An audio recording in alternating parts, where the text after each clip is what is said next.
So friends, இப்போ சோட்டானிக்கரை டெம்பிளில் இருக்கோம்.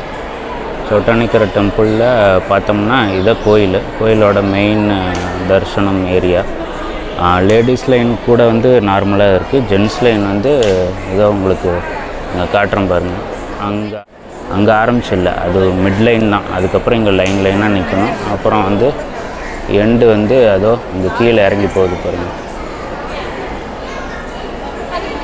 கீழே இறங்கி போய் அங்கே வரைக்கும் நிற்குது. அதாவது தரிசனம் பார்க்குறதுக்கு மட்டுமே 2 hour 3 hour ஆயிரும்னு நினைக்கிறேன். ஆனால் வந்து இங்கே ஒரு இடம் இருக்குது. இதில் வந்து ஸ்பெஷல் டிக்கெட்டு அலோவ் பண்ணுறாங்க. அந்த இடத்துல வந்து ஸ்பெஷல் தரிசனம் டிக்கெட் வாங்கிட்டு உள்ளே போயிடலாம்.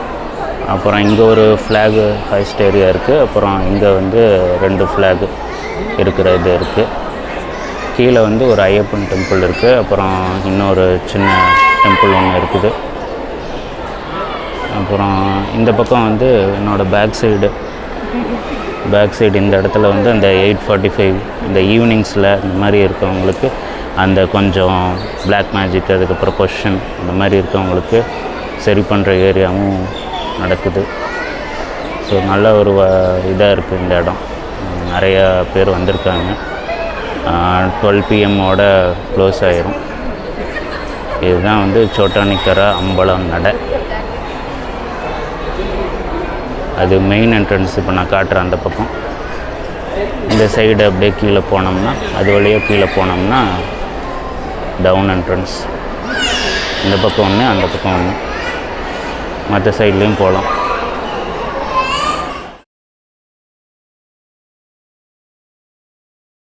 சோட்டானிக்கரை டெம்பிள் போயாச்சு. அங்கே போய் அதெல்லாம் பார்த்துட்டு ரொம்ப நல்லா இருந்துச்சுங்க. அங்கே அத்தனை பேர் வந்திருந்தாங்க. ரொம்ப அந்த இடம் வந்து ஒரு நல்ல வைப்பாக இருந்துச்சு. ஒரு பாசிட்டிவ் வர அந்த மாதிரி ஒரு மாதிரி நல்லா இருந்துச்சு. அப்புறம் கும்பலாங்கி வந்தே ஆகணும் அப்படின்னு வந்துட்டேன். அங்கே பாருங்கள், இந்த பக்கமும் தண்ணி, இந்த பக்கமும் தண்ணி. நடந்துகிட்ருக்கேன் அப்படியே. So what a view. வந்து நான் காட்டுறேன் உங்களுக்கு. அப்படியே வெயில் அடிக்குதுங்க. நான் ரொம்ப வெயில் அடிக்குது. அதுக்கப்புறம் வந்து இங்கே இருக்கிறவங்களுக்குலாம் வேக்கிறதில்ல, எனக்குலாம் ஊற்றிக்கிட்டே இருக்குது பைப்லேருந்து வந்த மாதிரி. இருங்க அப்படியே பேக் கேமராவில் காட்டுறேன். எவ்வளோ நல்லா இருக்குன்னு பாருங்கள். How is this place. Kumbalangi nice தான். அந்த படத்தில் இதே மாதிரிலாம் காமிச்சிருப்பாங்க. கும்பலாங்கி வில்லேஜ், அப்புறம் இந்த ஏரியா நம்மள கும்பலாங்கி நைட்ஸ் அந்த படத்தில் நல்லா இருக்குது. இதில் அப்படியே நடக்கிறது. அங்கேருந்து சரி இது நல்லா இருக்கே அப்படின்னு சொல்லிவிட்டு அங்கேருந்து அப்படியே இந்த கட்டை எடுத்து உள்ளே வந்து இங்கே வண்டி நிறுத்திட்டு இப்போ இந்த வழியில் உங்களுக்கு நடந்துட்டு வரேன். 2 பக்கமும் தண்ணி இருக்கா, அதனால் வந்து ரொம்ப வெக்கையாக இருக்குது. ஆனால் நல்லா இருக்குது ரொம்ப. இந்த இடம் பார்க்குறக்கு ஃபுல்லாக இங்கே மேங்க்ரூவ் ஃபாரஸ்ட்டு. இந்த கும்பலாங்கி வந்துட்டு இங்கே இந்த ஸ்பாட்டு நேற்று வந்து அங்கே இருக்கிற அந்த ரெஸ்டாரண்ட்டுக்கு ஆப்போசிட்டில் தான் கூட்டிகிட்டே போயிருந்தாங்க. இதுக்கு அந்த பயோலூமினேஷன்ஸ் பார்க்குறக்கு. ஸோ வந்து நைட்டு பார்க்கும்போது கொஞ்சம் த்ரில்லிங்காக இருந்துச்சு. ஏன்னா ரோடு 2 பக்கமும் ஃபுல்லாக தண்ணி இருக்கும்போது ஒரு மாதிரி இருந்துச்சு. இப்போ பகலில் பார்க்குறக்கு இன்னுமே அழகாக இருக்குது. சும்மா அங்கே அதான் மெயின் ரோடு. இப்போ இருக்கிறது நம்ம ஒரு சின்ன வழித்தடம் மாதிரி இருக்கும். நம்ம பார்த்து தென்னை மரம்லாம் இருந்துச்சு பார்த்திங்களா. அது அங்கே ரோடு கார் போகிறது தெரியுது பாருங்க. நம்ம பார்த்து தென்னை மரம்லாம் இருந்துச்சு பார்த்திங்களா, அது இருக்கிற இடம் இதுதான். வந்துட்டோம்.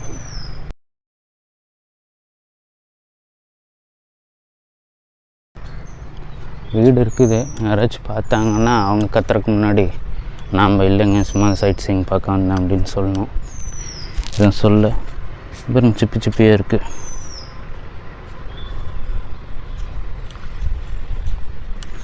நைஸுங்க இந்த இடம். நல்லா அப்படியே இங்கே வீடு இருக்கவங்க அப்படியே நீட்டாக அங்கே பெரும் பழைய படகு அப்படியே கமிட்டி போட்டு உக்காந்துட்டு அப்படியே வியூ பார்த்தாங்கன்னா அருமையாக இருக்கும். ரோட்டில் இருந்து இங்கே பார்க்குறது என்ன, இங்கேருந்து ரோட்டை பார்க்குறது நல்லாயிருக்கும். வண்டிங்க போகிறதெல்லாம் வீடு இருக்குது, அங்கே ஒரு வீடு இருக்குது, இங்கே ஒரு வீடு இருக்குது. ஆளுங்களை காணோம். இங்கே இருந்தாச்சும் பார்ப்பாங்க நம்மளை. நைஸ். கும்பலங்கி.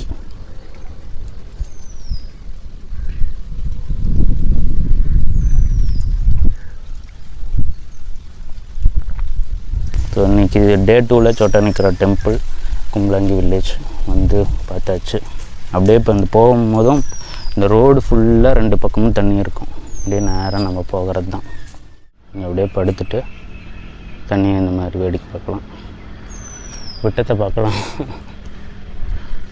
நல்லா இருக்குது. ஃபோட்டோ எடுக்க சொல்கிறக்கு ஆள் இல்லை, இன்னும் அழகழகாக ஃபோட்டோ எடுத்துடலாம்.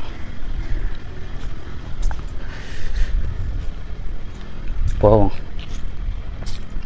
டைம் ஆயிடுச்சு. டைம் இப்போ வந்து 12:40.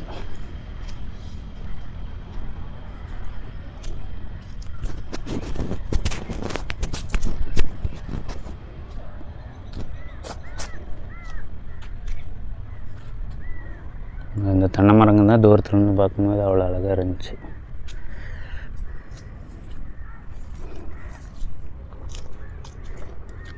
சரி, நான் கொஞ்சம் ஃபோட்டோஸ் எடுக்கிறேன்.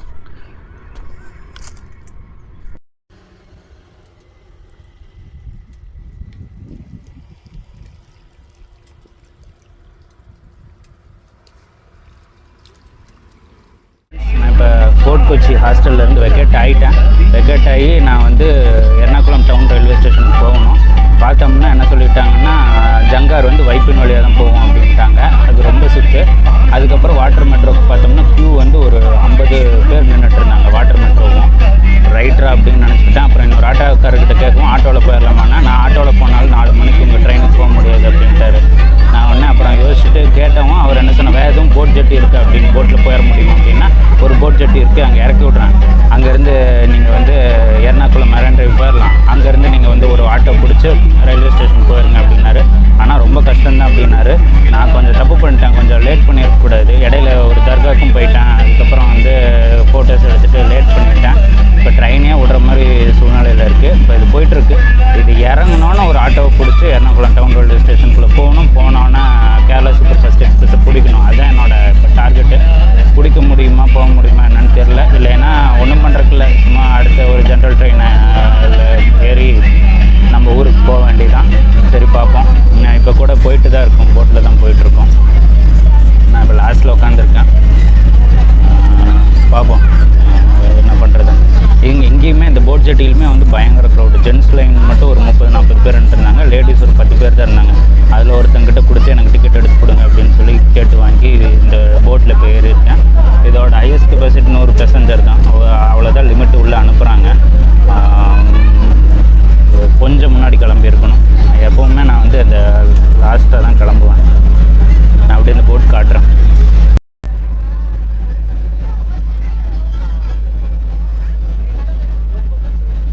மெரைன் டிரைவில் இறக்கிட்டோன்னே இங்கே முன்னாடி நடந்து வந்து ஆட்டோ ஒன்று வச்சுட்டேன். 80 ரூபா சொன்னாங்க. 3 kilometre Ernakulam north town railway station இப்போ போயிட்டுருக்கேன். ஸோ போகணும். ட்ரெயின் ஏற்கனவே ஒரு 10 நிமிஷம் டிலேட் இருக்குது. அதை யூஸ் பண்ணி எப்படியாச்சும் கொஞ்சம் சீக்கிரம் போயிடணும். கொஞ்சம் டிராஃபிக்காக தான் போகணும்.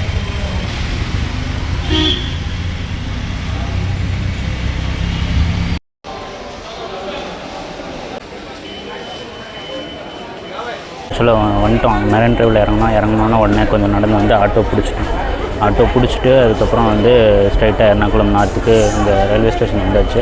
ஸோ ட்ரெயின் வந்து 4:05க்கு வரும். 4:10க்கு இங்கேருந்து கிளம்பும். அதுதான் பிளான்னு. இடையில 10 நிமிஷம் வேறு லேட்டு.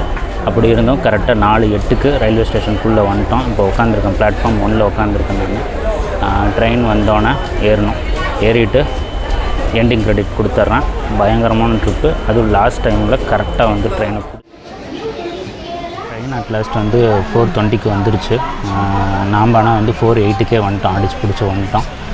ட்ரெயினில் ஏறிட்டேன். எனக்கு கொடுத்துருக்கிறது RAC டிக்கெட் தான் நினைக்கிறேன், கன்ஃபார்மாக இருக்குது. எப்படியோ ஒன்று ஜென்ரல் கம்பார்ட்மெண்ட்டில் உட்காந்துட்டு சிரமப்படுறதுக்கு RAC பரவாயில்ல. ஆனால் RACயுமே வந்து தூங்குறதுக்கு லைக் இல்லை. ஆனால் வந்து எப்படியும் ஒரு 10 மணிக்கு நான் கிளம்பிடுவேன்.